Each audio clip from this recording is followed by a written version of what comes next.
Good afternoon, CT Collectibles. This is C. I hope everybody is doing well today, and welcome to 3 Up and 3 Down, where we look at the top 3 baseball risers and followers over the past week. And we will start this off with our number 3 follower, and that is Shohei Ohtani, who's down 42% over the last week. And you can see we had this mania here that took him from $80, and really this extends back even further, down about $20. But it rose very quickly. And there isn't really a huge reason for this. He started off the season pretty hot, couple of home runs, but a lot of strikeouts. And he's cut down on those strikeouts, actually raised his average from the 280 area to about 333. And he's added another home run. His pitching, a lot of strikeouts, a lot of walks, but I think the intriguing part is he was able to do both competently.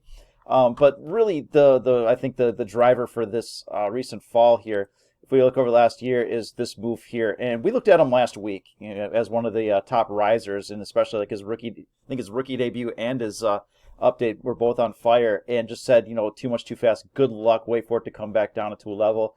And it quickly did so. So your patience was rewarded, and your watching C&T's 3 Up and 3 Down was rewarded. So I'm not going to take credit for that. I think anybody can see this and say, you know what, that's too much too fast. But now it's in an area where if he continues to produce at some sort of a level, he should be okay. All right, our number 3 riser for the week. And I'm excited to see this one. Not so excited because I should have been watching this card because I would have pulled the trigger there. BGS 9.5, Ronald Acuna Jr. Bowman first, Chrome first here. So off to an amazing start. And I was looking at his cards last Friday in our chart show, and said, you know what, I don't see the catalyst to get his cards going. The guy's hitting 400 and let's see, 400, 447 average, 4 home runs. Obviously, that's not sustainable. It was like, what more do you want him to do to get these cards going? And so that was probably a couple of people said, there it is. That's this guy's legit. It only took 3 years to figure that one out, I suppose. So he is up 105% over the past week.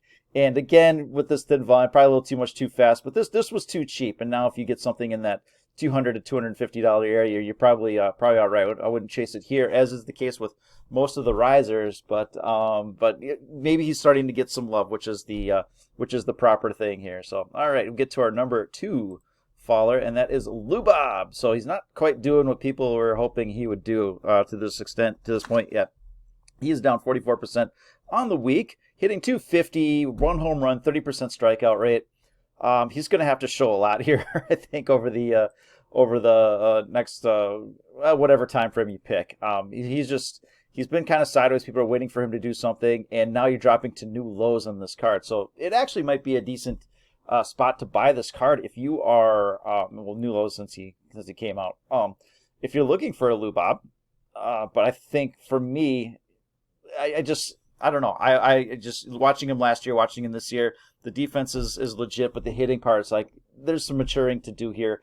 But that price is interesting enough. I wouldn't pay $150 for a lot of his stuff, but if he gets down to 50, I think that's interesting enough. So there you go, Lou Bob, Gem Mint 10, Bowman Chrome. Or not even a Chrome. That's just a paper prospect. So interesting enough level. There's worse names you could buy for $50. So we'll get to our number 2 riser here, and that is Dustin May. So he's got to have a cool nickname, but I'm afraid to throw it out. I don't know it, and so I don't want to make just some generic redhead joke or anything like that. But he's up 116% on the week. So 1 start, 6 innings, 8 strikeouts. But I think the more important thing is here's a 23-year-old that is in the Dodgers rotation. I think that's a big deal. Here's one of your best teams in baseball, and he's got a spot. So that's really what you need. You need your chip chair and a chance, and he's got it here. So if we look over the last year, not a whole lot happening with this card in terms of volume, and you're spiking to new highs, and so that's maybe a little bit too much for a young pitching prospect. So, but if you can get something back in that $80-$100 area, that's maybe a little bit more reasonable. But that was a good buy spot right there. So, but again, pitching prospect or young pitcher, I don't know. I wouldn't do too much with it. You might just leave it at this point here. But if you did make that sale, congratulations, you made a decent amount of money. Get to our number 1 follower this week, and I am not going to dignify this with a whole lot because what's wrong with you people? This is Tony Gwynn. Look over the longer term. Let's just look all time. Too much too fast. Now you're in an area where you buy Tony Gwynn. This is Tony Gwynn, one of my favorite 3 players growing up. Kirby Puckett, Tony Gwynn, Don Mattingly. And so now you buy him. That's what you do with Tony Gwynn. Yeah, I wouldn't do anything with that either. But now you're in an area where it's like, yeah, of course. So he's down 42% for the week. That one sale took him down, and I can't argue with that really. You take some profits on this one. This whole ramp has been a gift. So, um, but now you're seeing a lot of names fall into an area where that's probably where they should be. Probably a pretty fair price. So, all right. Speaking of fair prices, our number one riser for the week, all rise for the Judge, up 223% for the week. We looked at him last week, and this was his. I think we looked at his Bowman Chrome autograph, and this is just the regular Bowman Chrome prospects.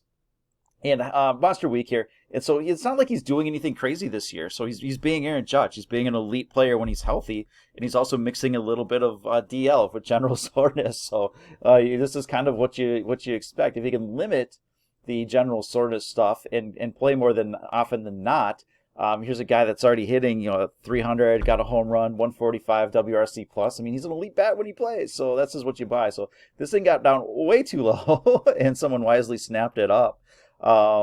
For what you're getting out of Aaron Judge. So we'll see what happens here. It's actually in the spot that you could probably still buy. I'd really like to see something in the 250 to 150, but we looked at him last week and said that's about as low as it's going to get, and that sometimes that just translates to all cards. Sometimes it's a specific card, but looks like it went into his Bowman as regular Chrome as well. So nice bump for Aaron Judge.